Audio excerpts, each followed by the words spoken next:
Alison Parker stood in the checkout line at Westfield Grocery, exhaustion etched across her face as she gently bounced her 9-month-old son, Noah, on her hip. His chubby fingers tangled in her disheveled blonde hair while she fumbled with her wallet. The fluorescent lights overhead highlighted the dark circles under her eyes, a badge of motherhood she'd worn proudly for the past 9 months, despite everything falling apart around her. "That'll be $78. 43, the cashier announced, her voice tinged with the flatness of someone 8 hours into their shift. Alison stared at the display in dismay. She'd carefully calculated everything in her cart, but somehow she was still over budget. Her gaze fell on the premium formula she'd selected, Noah's favorite brand, but at $32.99 it was nearly half her total. Her stomach tightened as she made a quick mental calculation.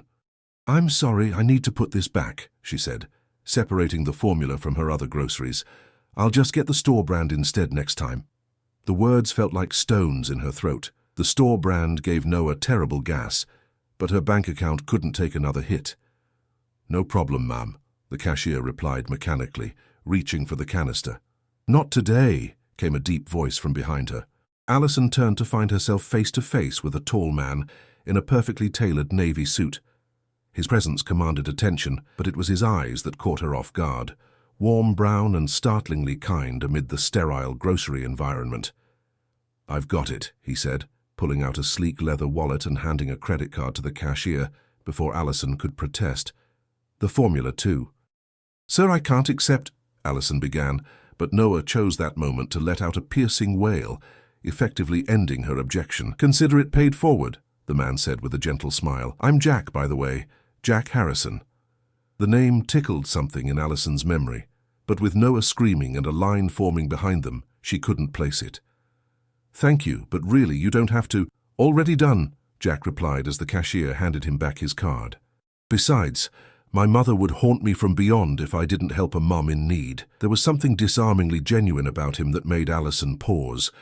In the 3 months since Ryan had walked out, leaving her with a 6-month-old baby and a mountain of debt, she'd grown suspicious of kindness, waiting for the other shoe to drop. "Thank you," she finally managed, her voice thick with emotion she refused to release in the middle of a grocery store. "I'm Alison. This is Noah." Jack smiled at the baby, who had suddenly become fascinated by the stranger, his cries turning to curious coos. "Nice to meet you both. Let me help you to your car." Outside in the parking lot, as Jack helped load the groceries into her ancient Honda with the dented rear bumper and peeling paint, Alison felt a strange mix of gratitude and embarrassment. "I don't normally accept help from strangers," she said, securing Noah in his car seat. "I don't normally offer," Jack replied with a laugh. "But sometimes life throws unexpected moments our way," Alison nodded, remembering all too well how quickly life could change. 6 months ago, she'd been a marketing coordinator with a promising career, a husband she thought loved her, and a beautiful baby boy. Now she was a single mother working part-time from home, stretching every dollar until it screamed. "Well, thank you again," she said, closing the car door. "You've made a bigger difference than you know." Jack seemed to hesitate, then reached into his jacket pocket and pulled out a business card. "Look, I know this might seem odd, but I'm actually the CEO of Little Dreamers." Alison's eyes widened. Little Dreamers was one of the largest baby product companies in the country. Suddenly, she remembered why his name had sounded familiar. She'd seen his profile in a business magazine. "We're looking for parents to join our product testing program," he continued. "You'd receive products to test and provide feedback, plus compensation for your time. It's all remote work, perfect for busy parents." The offer sounded too good to be true, and in Alison's experience, that meant it usually was. "Why me?" she asked directly, protective instincts flaring. Jack's expression softened. "Honestly, we need more single parents in our program. They're our toughest critics and give the most valuable feedback. Plus, Noah seems like he has a lot to say." He gestured to the baby, who was now babbling animatedly in his car seat. Alison couldn't help but smile. "He definitely has opinions." "Think about it," Jack said, stepping back from her car. "No pressure. My email's on the card." That night, after putting Noah to bed, Alison sat at her small kitchen table staring at Jack's business card. A quick internet search confirmed he was exactly who he claimed to be, the 38-year-old CEO who had transformed Little Dreamers from a small family business into an industry leader known for quality and innovation. What the articles didn't mention was his kindness to strangers in grocery stores. Her fingers hovered over her laptop keyboard as she debated emailing him. Was this an opportunity or just another disappointment waiting to happen? The memory of Ryan's final words echoed in her mind. "You're naive, Allison, always believing the best in people." Maybe she was naive, but Noah deserved every opportunity she could provide him. With a deep breath, she began typing, "Dear Mr. Harrison, this is Allison Parker from the grocery store today. I'd like to learn more about your product testing program." She hit send before she could change her mind, unaware that this simple email would set in motion events that would completely transform her life. 2 days later, Allison received a response from Little Dreamers' HR department with details about the program and an invitation to a virtual orientation the following week. Everything seemed legitimate, but a voice in the back of her mind, one that sounded suspiciously like Ryan, whispered caution. As she prepared for the video call, settling Noah with his toys on the living room floor, Allison couldn't shake the feeling that something significant was about to happen. When her screen filled with the faces of the Little Dreamers team, including Jack himself, she realized this might be the second chance she'd been praying for. What she didn't know was that Jack Harrison had his own reasons for being at that checkout line, reasons that would soon intertwine their lives in ways neither could have imagined. The Little Dreamers orientation began with introductions from the team. Jack spoke last, his professional demeanor a stark contrast to the kind stranger from the grocery store. "We believe parents know best what babies need," he explained. "That's why your feedback is invaluable to us." Allison listened intently, taking notes while occasionally checking on Noah, who was happily gumming a teething ring. When it came time for the parent participants to introduce themselves, she felt a flutter of nervousness. "I'm Allison Parker," she began, adjusting her webcam. "Single mom to Noah, who's 9 months old.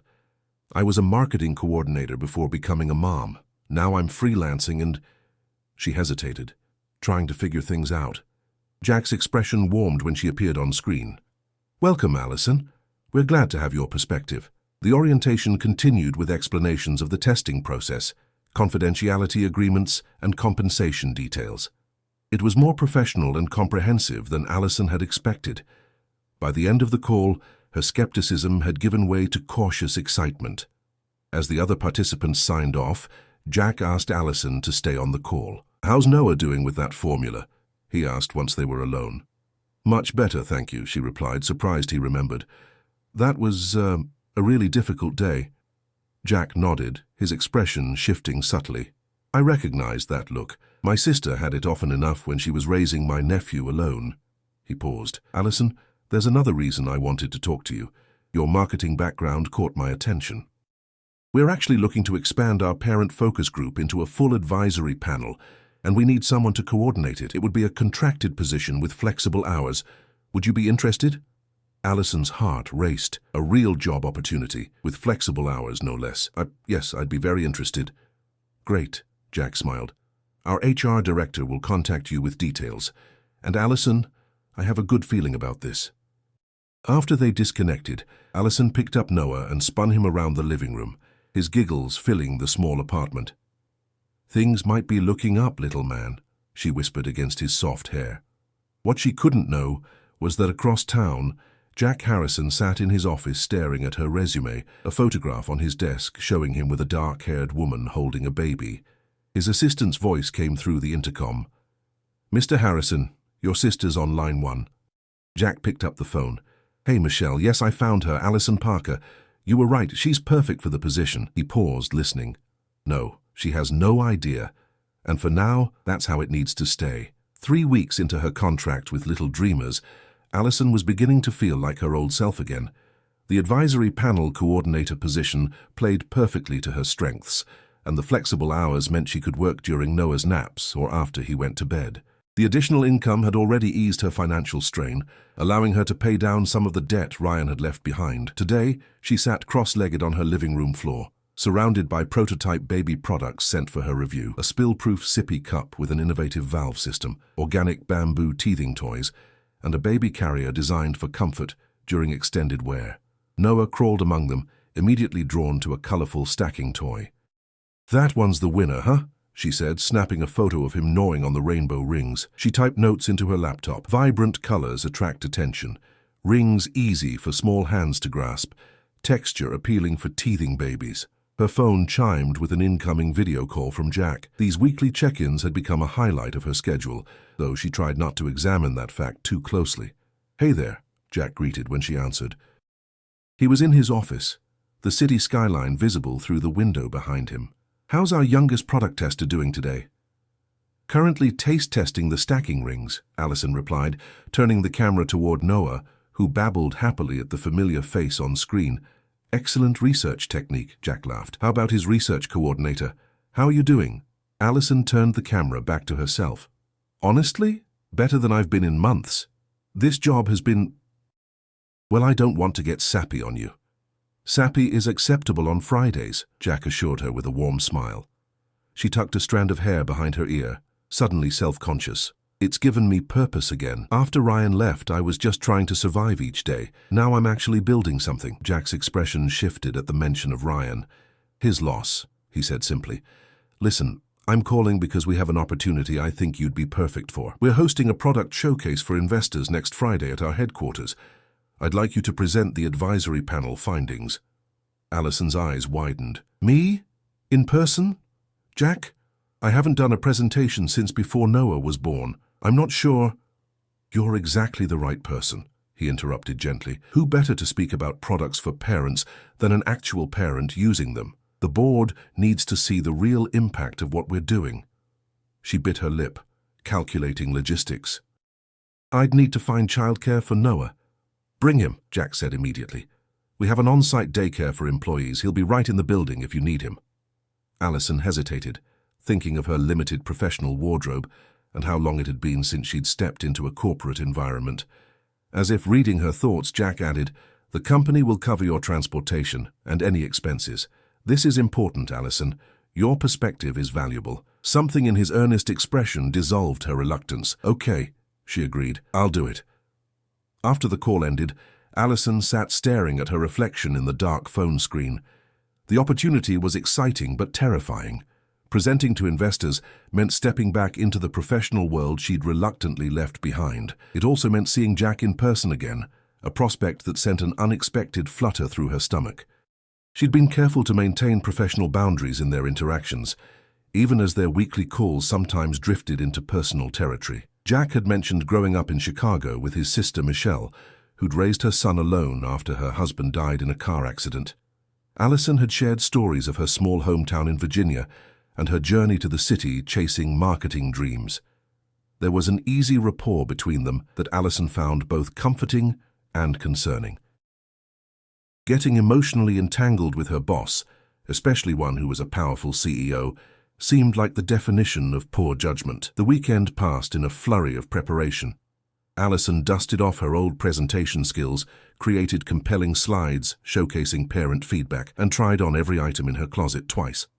By Thursday evening, with her presentation polished and her one decent business outfit ironed, her nerves had reached a fever pitch. "This is just work," she told her reflection as she practiced in the bathroom mirror.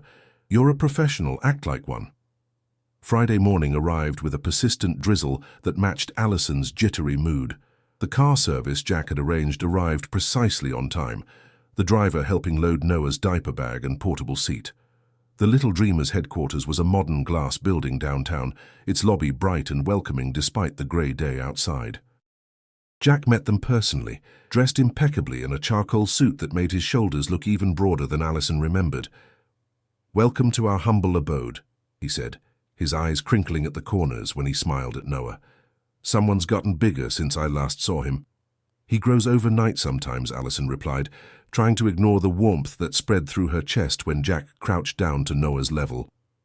"Important day today, buddy," Jack said seriously to the baby, who responded by offering him a soggy teething biscuit. "Thank you, I'll save that for later." Allison laughed, the tension in her shoulders easing slightly. "Sorry, he's in a sharing phase." "The best quality in a person," Jack said, straightening up. "Let's get this little man settled in daycare, and then I'll show you around before the presentation." The daycare center was bright and cheerful, staffed by caregivers who immediately made Allison feel comfortable leaving Noah.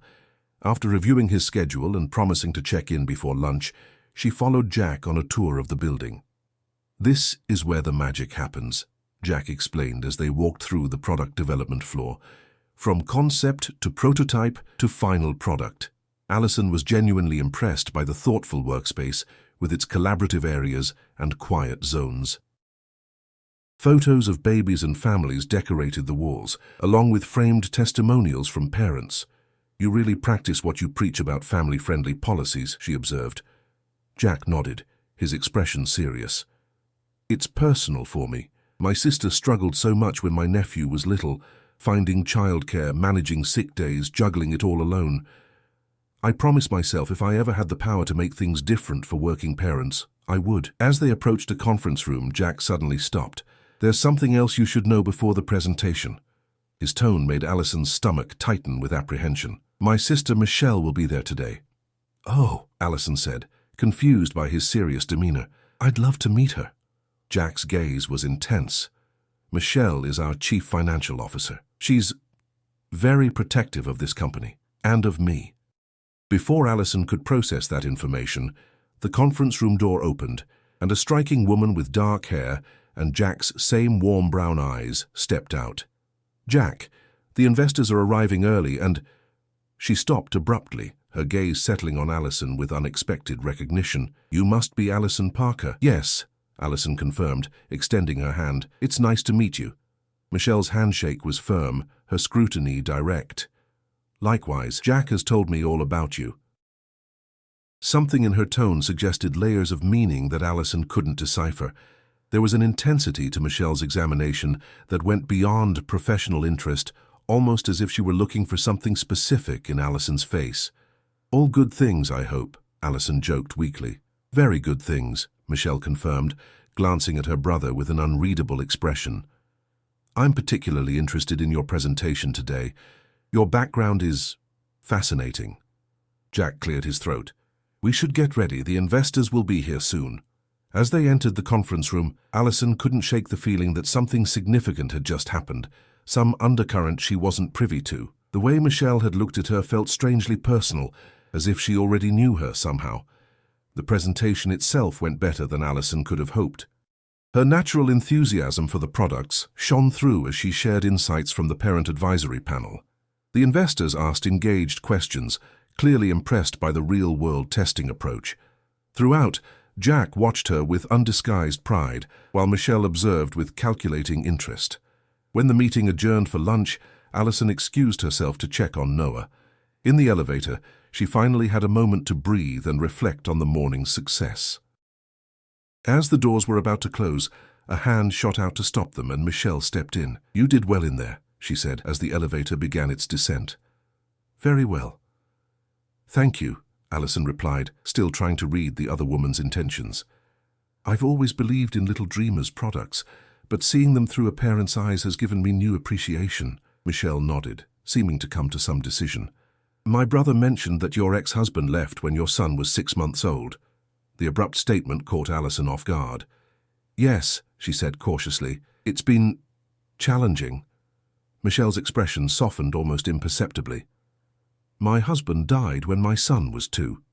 Different circumstances, but similar challenges." "I'm so sorry," Allison said sincerely. "Jack mentioned you raised your son alone. He clearly admires you tremendously for it." A small smile touched Michelle's lips. "Jack has always been my champion, and now it seems he's become yours." Before Allison could formulate a response to that loaded statement, the elevator arrived at the daycare floor. As she stepped out, Michelle added, "Just be careful, Allison. There's more history here than you know." The cryptic warning lingered in Allison's mind as she collected Noah for lunch. What had Michelle meant? What history was she referring to? And why did she have the unsettling feeling that there was something important Jack wasn't telling her? The success of the investor presentation catapulted Allison into a more prominent role at Little Dreamers. Over the next 2 months, her part-time contract expanded to full-time employment with benefits, a security blanket she hadn't dared hope for. Noah thrived in the company daycare 3 days a week, while she worked from the office, spending the other 2 days at home where she could balance motherhood and career. But Michelle's cryptic warning continued to nag at her, despite frequent interactions with Jack. Strategy meetings, product launches, even occasional lunches in his corner office. There remained an invisible barrier between them, moments when his gaze would drift away as if hiding something. On a crisp autumn morning, Alison arrived early to prepare for the quarterly review. The office was quiet, most employees not due for another hour. She stopped by the break room for coffee and nearly collided with Michelle, who appeared equally surprised to see anyone else there. "You're dedicated," Michelle observed, stirring cream into her coffee. "Big presentation today," Alison explained, reaching for a mug. "I wanted to double-check everything." Michelle studied her with that same searching look from their first meeting. "You've made quite an impression in a short time. The Parent Advisory Panel has become one of our most valuable resources." "Thank you," Alison said, warmed by the unexpected praise. "I believe in what we're doing here." Michelle seemed to come to some decision, glancing toward the empty hallway before speaking. "Have you ever wondered why Jack was at that particular grocery store on that particular day?" The question blindsided Alison. In truth, she'd wondered about it often, but had pushed the thought aside, afraid to examine it too closely. "I assumed it was coincidence," she said carefully. Michelle's expression suggested anything but. "Jack doesn't shop at Westfield Grocery. It's 20 minutes from his apartment and in the opposite direction from the office." Alison set her empty mug down, suddenly not wanting coffee at all. "What are you saying?" "I'm saying my brother has his reasons for everything he does," Michelle replied. "You should ask him about Ryan." "Ryan? My ex-husband?" Confusion and unease rippled through Alison. "What would Jack know about Ryan?" Michelle checked her watch. "I've said too much already. Just ask him before things go any further between you two." She departed, leaving Alison frozen beside the coffee maker, mind racing with implications. Why would Jack know anything about Ryan? They moved in completely different circles. Ryan, a mid-level financial analyst, and Jack, the CEO of a successful company. There was no connection that made sense, unless an unsettling possibility formed in her mind. What if their meeting hadn't been chance? What if Jack had sought her out specifically? But why would he do that? The quarterly review meeting passed in a blur, Alison operating on autopilot as she presented figures and projections. Jack appeared normal, engaged and supportive as always, occasionally catching her eye with a smile that now felt laden with unseen complexity. When the meeting ended, Jack caught up with her in the hallway. "That was excellent work," he said. "You've transformed our approach to consumer feedback." "Can we talk?" Alison asked, the words tumbling out before she could reconsider. "Privately?" Concern flickered across his features. "Of course, my office." Once inside the sleek corner office with its panoramic city views, Alison's courage nearly deserted her. Jack gestured to the comfortable seating area rather than his imposing desk, a subtle choice that normally would have put her at ease. "Is everything all right?" he asked, loosening his tie slightly as he sat across from her. "Is Noah okay?" "Noah's fine," she assured him, gathering her resolve. "This is about you and Ryan."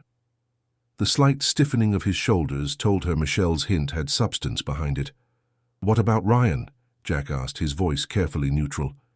"Did you know him?" Alison asked directly. "Before you met me, I mean." The silence stretched between them, heavy with implication.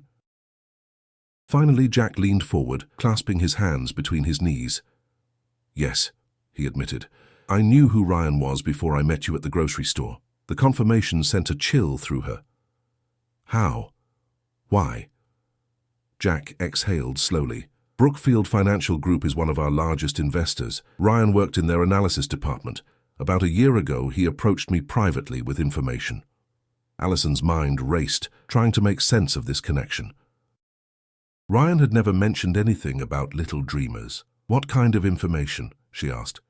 "Financial projections, competitor strategies, internal discussions, things he shouldn't have had access to," Jack explained, his expression hardening. "He was offering corporate espionage, selling confidential information from his own employer."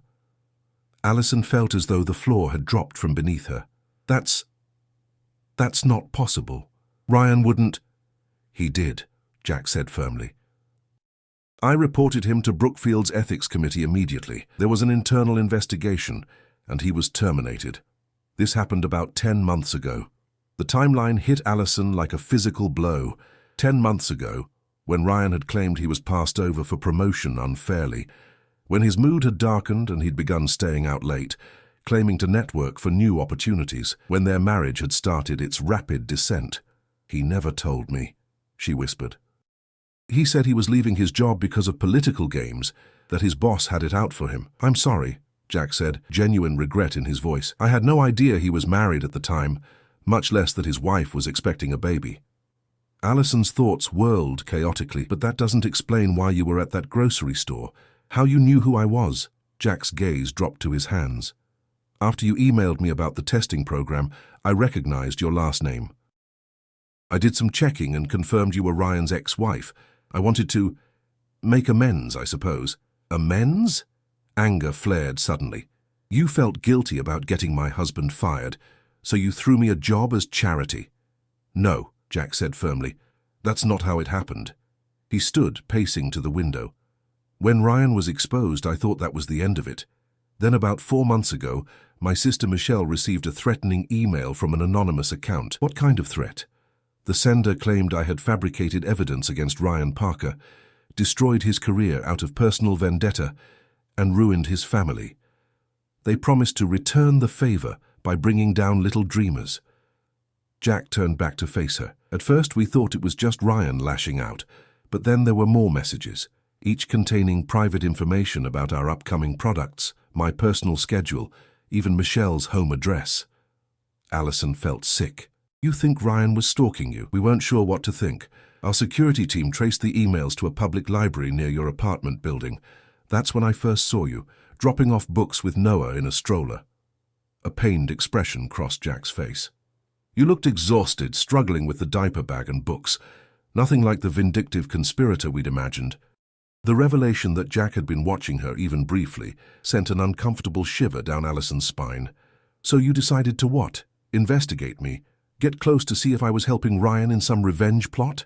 "Initially, yes," Jack admitted, his honesty devastating. "I had our security team look into your background, but everything we found showed you were exactly who you appeared to be, a new mother abandoned by her husband, struggling to rebuild your life." "Then why approach me at all?" Allison demanded, hurt and confusion making her voice shake. "Why not just leave me alone?" Jack's expression softened. "Because the day I saw you at that grocery store wasn't planned. It was genuine coincidence. I was meeting a supplier nearby. When I recognized you, I thought it might be my chance to find out if you were involved. But then I saw you put back that formula, saw the look on your face." He paused. "I know that look. My sister wore it when she was raising her son alone, pride fighting with desperation. I couldn't walk away. So your kindness was just manipulation," Allison said bitterly. "A way to keep your enemies closer." "It started that way," Jack acknowledged, his honesty painful but direct. "The product testing offer was legitimate, but yes, I wanted to learn more about you, see if you were connected to the threats. But Allison, within weeks, I knew without doubt you weren't involved. You could have been dismissed from the program, then investigation closed. But you were brilliant. Your marketing insights, your perspective as a parent, you earned your place here completely on merit." Allison stood, needing distance. "Why keep the truth from me? All these months, building trust, letting me believe our meeting was fate or luck. It was all founded on lies." "I wanted to tell you," Jack said, stepping toward her, "so many times. But how do you tell someone I approached you because I thought you might be trying to destroy my company? But surprise, I was wrong, and now I can't imagine this place without you." There was raw emotion in his voice that gave Allison pause. "And what about now?" she asked quietly. "Is the threat resolved? Did you find out who was sending those emails?" Jack's expression darkened. "No. They stopped about a month after you joined the company. Our security team suspected Ryan might have given up or realized you'd connected with me and thought he'd found a better way in," Allison finished, the implication clear and horrifying. She pressed her hand to her mouth. "Oh God. What if he thinks I'm gathering information for him? What if he's been watching me this whole time, waiting?" "That's why I've had security monitoring your apartment building," Jack admitted. "You've been watching my home." Allison's voice rose in disbelief. "Without telling me?" "Just the exterior and lobby," Jack clarified quickly. "Basic protective surveillance. After what happened with Michelle's home address being compromised, we couldn't take chances, especially with Noah. The mention of her son snapped everything into sharp focus. If Ryan truly was vindictive enough to threaten Jack's family, what might he do if he thought she was collaborating with the man who'd exposed him? "I need to leave," Allison said suddenly, gathering her belongings. "I need to think about all this." "Allison!" "Wait!" Jack moved to block her path to the door, not touching her but clearly distressed. "I know this is overwhelming, but please understand, everything that's happened since we truly got to know each other has been real. My feelings for you are real." "Your feelings?" Allison repeated incredulously. "You investigated me, surveilled me, kept crucial information about my ex-husband from me, and you want to talk about feelings?" "Yes," Jack said with quiet intensity. "Because despite how this started, I've fallen in love with you, and I think you feel something too." The declaration hung in the air between them. The worst part was, he wasn't wrong. Somewhere between weekly check-ins and product discussions, between his kindness to Noah and his respect for her work, Allison had developed feelings she'd been too cautious to name. But now, everything was tainted with doubt.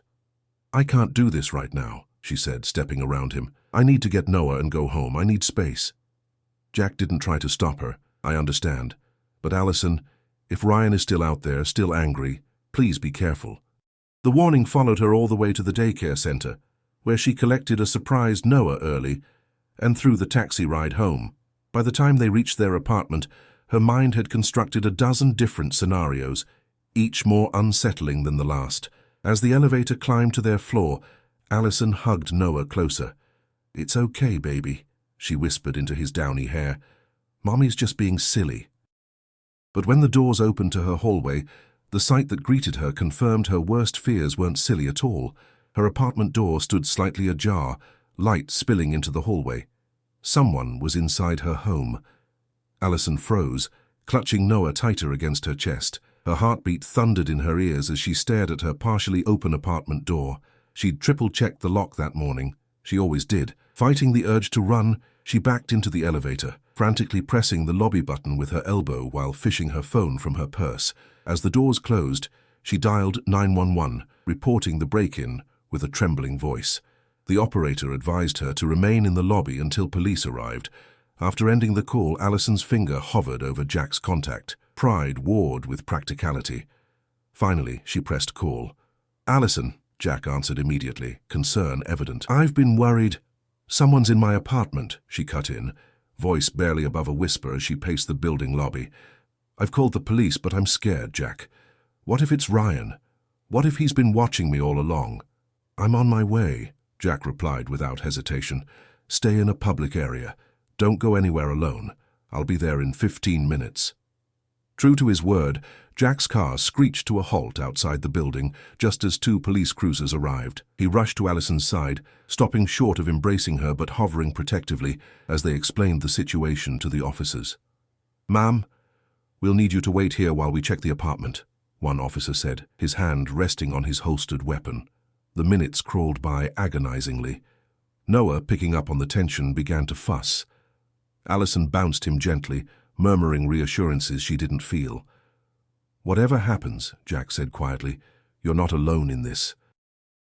I know you're angry with me, and you have every right to be, but I won't let anything happen to you or Noah." Before Allison could respond, the officers returned. "The apartment's clear now, Mom, but there was definitely someone inside. You should come up and check if anything's missing." With Jack beside her, Allison re-entered her apartment, instantly noticing subtle differences. A drawer not fully closed, cushions slightly askew. Her laptop sat open on the kitchen counter. "I shut that down this morning," she said, pointing but not touching. "They were on my computer." One of the officers carefully checked the laptop. "Looks like someone was searching through your files. Any idea what they might have been looking for?" "Work information," Allison replied, the realization dawning. "Little dreamer's data. I have access to product development plans, marketing strategies." Jack's expression darkened. The threats weren't just about revenge. They wanted insider information. While the police took fingerprints and documented the scene, Allison checked through the apartment. Nothing valuable seemed missing. Not her jewelry, not the emergency cash hidden in Noah's diaper bag. The intruder had been hunting for something specific. "Officer, can you tell if they found what they were looking for?" Jack asked. "Hard to say," the policeman replied, "but they left in a hurry." The door wasn't pulled completely shut, suggesting they might have been interrupted or spooked. After the police finished, promising increased patrols and offering to dust for fingerprints, Jack turned to Allison. "You can't stay here tonight." "I know," she admitted, the thought of sleeping in the violated space unthinkable with Noah to protect. "I'll get a hotel room." "I have a better suggestion," Jack said cautiously. "My sister's guest house. It's in a gated community with security." Michelle would insist if she knew the situation. Allison hesitated, exhaustion and fear battling with the complicated feelings she now harbored toward Jack. Looking down at Noah, already drowsy against her shoulder, she made her decision based on what was safest for her son. "Okay," she agreed, "just for tonight." Michelle's surprise at their arrival quickly transformed into fierce protectiveness when Jack explained the situation. The guest house behind her colonial-style home was small but elegant, with a fully stocked kitchen and a portable crib already set up. "I keep it ready for when friends visit with children," Michelle explained, helping Allison settle Noah in the crib. Once the baby was asleep, Michelle fixed them both tea in the kitchen while Jack made calls about security. "I'm sorry about how you discovered the truth," Michelle said, sliding a steaming mug toward Allison. "I pushed Jack to tell you weeks ago." "Why didn't you just tell me yourself?" Allison asked. Michelle stirred honey into her tea thoughtfully. "Because it wasn't my story to tell, and because I wanted to see what kind of person you were first."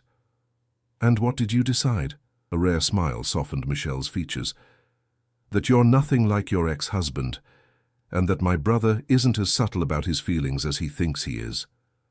Before Allison could respond, Jack entered, looking grim. "Security team found something. Your building's maintenance log shows an emergency key was checked out this morning, supposedly for a plumbing issue in your unit." "There was no plumbing issue," Allison said, dread pooling in her stomach. "Exactly," Jack confirmed, "and the signature on the log was R. Parker." The revelation sent a chill through Allison. Ryan used his actual name? That's brazen. "Or desperate," Michelle suggested. "The quarterly report is being finalized this week." "If he was looking for information to sabotage Little Dreamers before the numbers go public, we need to call the police again," Allison said, reaching for her phone. "Already done," Jack assured her. "They're looking for Ryan now, and we've provided all the threatening emails as evidence." Exhaustion suddenly crashed over Allison like a wave. The emotional whiplash of the day, from trusted colleague to target of corporate espionage, had drained her completely. "Get some rest," Michelle said, perceptive as always. "We'll deal with everything else tomorrow." Jack walked Allison to the guest house bedroom door. "I'll be just outside all night," he promised. "You're safe here." In the darkness of the unfamiliar room, with Noah's gentle breathing the only sound, Allison finally let the tears come. Everything she'd rebuilt was threatened again, her sense of security shattered. Yet beneath the fear and betrayal, a small voice reminded her that she wasn't facing it alone this time. Morning arrived with soft light filtering through gauzy curtains and the smell of coffee brewing. Allison found Jack in the kitchen, rumpled from sleeping on the couch, preparing bottles for Noah. "You remembered his formula proportions," she observed, voice still thick with sleep. Jack looked up, a tired smile warming his face. "I pay attention to important things." He handed her a mug of coffee. "There's news. The police found Ryan." Allison's hands tightened around the mug. "Where?" "At a bus station trying to leave town. He had a laptop with him containing confidential Brookfield and Little Dreamers files. They're charging him with corporate espionage, breaking and entering, and several other counts." Jack hesitated. "He's also violated his probation." "Probation?" Allison asked, confused. "What probation?" Jack's expression was pained. "There's something else you don't know. When Brookfield fired Ryan, they also pressed charges for his initial attempt at selling company secrets. He took a plea deal, probation, instead of jail time. That's why he couldn't find another finance job. That's why he was so desperate." The final pieces clicked into place. Ryan's increasingly erratic behavior, his refusal to explain why he couldn't get hired elsewhere, his abandonment of his family, all stemming from his own choices, his own crimes. "All this time," Allison said quietly, "I thought I wasn't enough for him. that Noah and I were somehow lacking, but it was never about us. Never, Jack agreed firmly. Some people can't face their own mistakes. They need someone else to blame. Noah's cry from the bedroom interrupted the moment. While Allison tended to him, Jack received a call from Michelle with more updates. By the time she returned with a freshly changed Noah, Jack was putting breakfast on the table. Ryan is cooperating with police, he informed her. Apparently he's hoping for leniency by providing information. The investigators want to talk to you later today, just to complete their report. Allison nodded, settling Noah in her lap. What happens now? With my job, I mean. Jack looked genuinely surprised. Your job is secure. None of this was your fault, Allison, but I'm connected to the person who tried to sabotage the company. There's a security risk. The only security risk was Ryan, and he's been caught. Jack interrupted. You are a valuable member of our team who happened to have terrible taste in husbands. His attempt at lightening the mood worked, drawing a reluctant smile from Allison. I'm still processing everything, she admitted. Finding out my ex-husband is a corporate spy, that our meeting wasn't coincidence, that you investigated me. It's a lot to reconcile. Jack set his coffee down, his expression earnest. I know, and I'll understand if you can't get past how this started, but I hope you can believe that what's grown between us since then is genuine. Before Allison could respond, Noah banged his hands on the table, demanding attention. They both laughed, the tension breaking. Maybe we could start over, Allison suggested after a moment. No secrets, no investigations, just two people getting to know each other properly. Hope brightened Jack's eyes. I'd like that very much. In the weeks that followed, Ryan's case proceeded through the legal system. Allison provided a statement but chose not to attend the hearings, focusing instead on rebuilding her sense of security. Little Dreamers installed a state-of-the-art security system in her apartment, but she found herself spending more weekends at Michelle's guest house, where Noah had become a favorite with Jack's sister. The parent advisory panel flourished under Allison's leadership, expanding to include focus groups across the country. Her confidence grew with each successful implementation of her ideas, each acknowledgement of her contributions. As for Jack, he kept his promise about starting fresh. Their professional relationship remained respectfully separate from the personal connection that was cautiously developing. He joined her and Noah for picnics in the park, introduced them to his favorite museum exhibits, and proved himself thoughtful and patient as Allison worked through her lingering trust issues. 6 months after the break-in, Little Dreamers celebrated its most successful quarter ever. At the company party, as Allison watched Jack spinning a giggling Noah around the dance floor, Michelle appeared at her side. You know, Michelle said, following Allison's gaze, I haven't seen my brother this happy in years. Allison smiled, a warmth spreading through her chest that had nothing to do with the champagne in her hand. He's been good for us, too. He told me you're considering the director position for the new parent research division, Michelle continued. It would mean traveling occasionally, opening new focus group locations. I'm still deciding, Allison admitted. It's a big step. You deserve it, Michelle said with unusual directness. And for what it's worth, Jack already has plans for making it work if you take it, scheduling his own travel to coincide with yours, ensuring Noah could come along on longer trips. Allison turned to her in surprise. He told you that? Michelle laughed softly. No, but I know my brother. He's mapping out contingencies to make sure you don't have to choose between career and family. That's who he is. Always 3 steps ahead, always planning. Later that evening, as the party wound down, Jack found Allison on the rooftop terrace overlooking the city lights. Noah had fallen asleep in the company daycare, where several children were being watched during the event. Penny, for your thoughts? Jack asked, joining her at the railing. I was thinking about that day at the grocery store, Allison replied. How different my life would be if you hadn't been there. Jack's hand covered hers gently. I think about that too. What started as the worst kind of coincidence somehow turned into the best thing that's happened to me. Allison turned to face him fully. I'm taking the director position, she announced, and I know about your contingency plans to help make it work. Jack laughed, caught but not embarrassed. Michelle talks too much. I appreciate it, Allison said sincerely. But I need you to know I'd never expect you to rearrange your life around mine. It's not an expectation, it's a choice, Jack replied.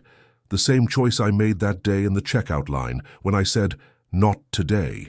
Some things are worth rearranging your life for. In the cool night air, with the weight of secrets finally lifted, Allison made another choice. She leaned forward and kissed him, a gesture that felt simultaneously like closure and beginning. "Not coincidence," she murmured against his lips. "Serendipity." 6 months later, Allison stood in a different checkout line, this time at a small boutique with Michelle beside her, shopping for Noah's birthday celebration. As they waited, Michelle nudged her, nodding toward a magazine display featuring Little Dreamer's latest product line and the headline, "Innovation Meets Real-Life Parenting: How CEO Jack Harrison and Marketing Director Allison Parker are Transforming the Industry." "Still feels strange seeing my name in print," Allison commented, adjusting her engagement ring, a recent addition that Noah had helped Jack present with adorable seriousness. "Better get used to it," Michelle replied with a grin. The Parker-Harrison partnership is just getting started. As they exited the store, Jack waited outside with Noah on his shoulders, the little boy's laughter echoing across the parking lot. Watching them together, Allison reflected on how a moment of kindness in a grocery store had changed everything, revealing ugly truths, but also building something beautiful and lasting from the aftermath.